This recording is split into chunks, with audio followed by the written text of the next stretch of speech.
مما سئلت عنه أيضا أن بعضا من الناس يعمل قرب أو قربات، أيأثم أم لا؟ لأن بعضا من الناس ينشئ قربا ثم إذا بالمشاركين يشاركون، لكن يشاركون بماذا؟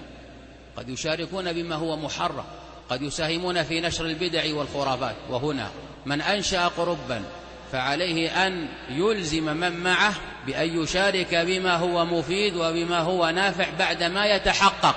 فمن خالف الشروط فليحذف، فإن أنشأ قربا وتركه هكذا سبهللا فإنه يأثم، لأنه من الدعاة إلى الشر، كما في حديث أبي هريرة عند مسلم: كان عليه من الإثم مثل آثام من تبعه لا ينقص ذلك من آثامهم شيئا. لكن إن حرص عليهم وذكر الشروط ثم إذا خالف أحد حذفه فهنا يكون داعية إلى الخير من باب تعليم الناس الخير.